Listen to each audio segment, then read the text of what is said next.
दोस्तों जो organic compound में हम लोग पढ़ रहे थे, अब हम लोग को पढ़ना है पार्ट नंबर 23 में पढ़ना है ऑर्गेनोमेटालिक कंपाउंड। चलिए आज आपको पहचान में आ जाएगा कौन कंपाउंड ऑर्गेनोमेटालिक कहेंगे, कौन कंपाउंड ऑर्गेनोमेटालिक कंपाउंड नहीं कहेंगे, आज वही पहचान हो जाएगा। तो आज पढ़ना है ऑर्गेनोमेटालिक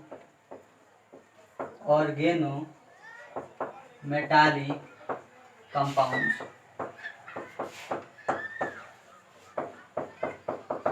ऑर्गेनोमेटालिक कंपाउंड्स, चलिए पहले समझा देते हैं, उसके बाद इसका डिफिनीशन बता देंगे। तो ऑर्गेनोमेटालिक कंपाउंड्स उस कंपाउंड को कहेंगे जिसमें कार्बन से डायरेक्ट मेटल जुटा हो। बात समझें?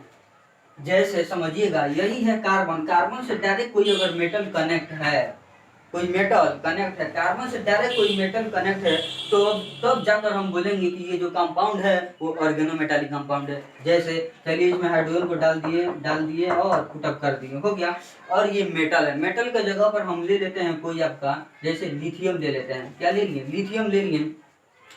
अब देखिए क्या ये ऑर्गेनोमेटालिक कंपाउंड है? तो चलिए चेक करते हैं। ये मेटल होना चाहिए, एक उसमें मेटल होना चाहिए। चलिए मेटल है, ये मेटल को शर्त होगा, मेटल के साथ कंडीशन क्या है, शर्त क्या है कि मेटल डायरेक्ट कार्बन से कनेक्ट होना चाहिए। यदि ये मेटल डायरेक्ट कार्बन से कनेक्ट है, ये लिथियम मेटल डायरेक्ट कार्बन से कनेक्ट है, तब जाकर हम बोलेंगे ये मेरे कंपाउंड ऑर्गेनोमेटालिक कंपाउंड है। चलिए इसका नेम क्या होगा? ये वाला मिथाइल है तो लिख देंगे मिथाइल, लिख दिए मिथाइल। और ये लिथियम है तो लिख देंगे लिथियम, यानी ये मिथाइल लिथियम है, यह एक ऑर्गेनोमेटालिक कंपाउंड है। चलिए ऑर्गेनोमेटालिक कंपाउंड पहचानने का तरीका आप सीखे कि नहीं सीखे?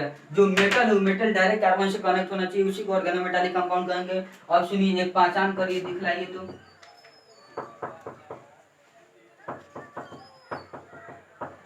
ये देखिए यहाँ पर एक मेटल है जिसका नेम है सोडियम, ये ऑक्सीजन है, कार्बन है। चलिए ये बताइए कि ऑर्गेनोमेटालिक कंपाउंड है कि नहीं है? ये ऑर्गेनोमेटालिक कंपाउंड बिल्कुल नहीं है। क्यों? क्योंकि ये जो मेटल है ये डायरेक्ट ऑक्सीजन से कनेक्ट है, इसलिए हम इसको ऑर्गेनोमेटालिक कंपाउंड नहीं कहेंगे।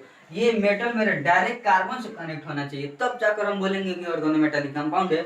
ये वाला मेरा ऑर्गेनोमेटालिक कंपाउंड नहीं है, क्योंकि ये जो मेरा मेटल है वो ऑक्सीजन से कनेक्ट है। किस चीज से कनेक्ट है? ऑक्सीजन से कनेक्ट है, डायरेक्ट कार्बन से होना चाहिए, तब जाकर बोलेंगे, नहीं तो नहीं बोलेंगे। उम्मीद है कि आप समझ चुके होंगे। चलिए इसका डिफिनीशन बता देते हैं, ऑर्गेनोमेटालिक कंपाउंड का डिफिनीशन क्या होगा। तो यही होगा, the organometallic compounds are those compounds which contains at least one, क्या one carbon bond metal bond. समझे? एटलीस्ट कम से कम आपको एक कार्बन और मेटल के बीच बॉन्ड चाहिए, तब जाकर हम उस कंपाउंड को ऑर्गेनोमेटालिक कंपाउंड कहेंगे, नहीं तो नहीं कहेंगे। अब देखिएगा कैसे इसका डिफिनीशन हम लिख ही देते हैं, आसान पड़ेगा आपको।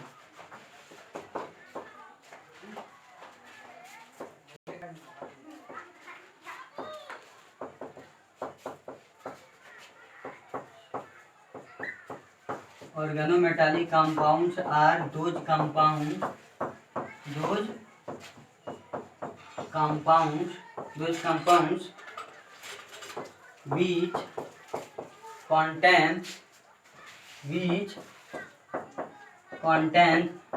का मीनिंग होता है रखना, which contains at least one carbon bond metal. बात समझें? Contains at least one carbon bond metal, ठीक है ना? यहाँ पर बॉन्ड लिख देते हैं, कार्बन मेटल बॉन्ड, यानी हम ब्रैकेट में नीचे आपको दे देते हैं थोड़ा सा, कार्बन बॉन्ड एम, कार्बन इतना बॉन्ड, ठीक है ना? ये आपको नजर आना चाहिए, मतलब मेटल से डायरेक्ट कार्बन कनेक्ट होना चाहिए, तभी जाकर हम ऑर्गेनोमेटालिक कंपाउंड कहेंगे, नहीं तो नहीं कहेंगे। अब देखिए एग्जांपल आपको बताते हैं,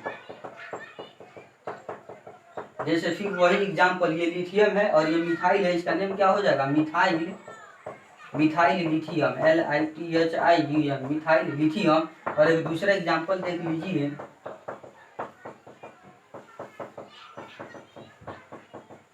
यहाँ पर सोडियम को कनेक्ट कर दिए, ये सोडियम डायरेक्ट कार्बन से कनेक्ट है, तो हम कह सकते हैं कि ऑर्गेनोमेटालिक कंपाउंड है। और इसका नेम क्या हो जाएगा? ये टोटल इथाइल है। क्या है? टोटल इथाइल है, तो लिख देंगे इथाइल। और ये वाला सोडियम है तो लिख देंगे सोडियम, हो जाएगा। इथाइल सोडियम, ये एक ऑर्गेनोमेटालिक कंपाउंड है। एक और एग्जांपल में देखिए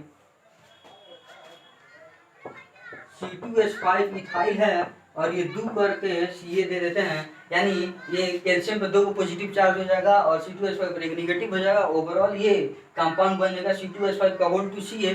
इसका क्या नेम हो जाएगा, 2 को इथाइल है तो लिखेंगे डाई इथाइल, डाई इथाइल, 2 को इथाइल है तो लिखेंगे डाई इथाइल, और ये है कैल्शियम तो लिख देंगे कैल्शियम। ठीक है ना।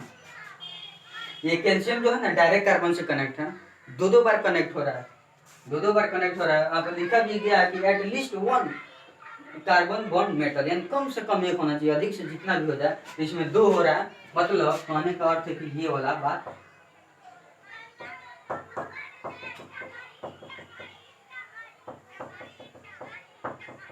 ये वाला बात यहाँ भी कनेक्ट हो रहा है डायरेक्ट और यहाँ भी कनेक्ट हो रहा है डायरेक्ट। मेटल से डायरेक्ट कार्बन कनेक्ट, मेटल से डायरेक्ट कार्बन कनेक्ट, वही बात बताया जा रहा है यहाँ पर।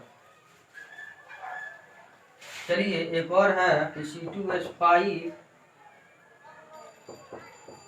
C2H5 का होल 2, और ये Zn है जिंक, जिंक क्या है, मेटल है, तो ये भी क्या हो जाएगा, 2 को क्या है, 2 को इथाइल है तो लिखेंगे इसका name di ethyl, di ethyl, और ये जिंक है तो लिख देंगे जिंक, यानी इसका नेम हो जाएगा डाई इथाइल जिंक, इसका नेम हो जाएगा। चलिए ऑर्गेनोमेटालिक कंपाउंड सब समझ चुके हैं। चलिए वीडियो एंड होता है।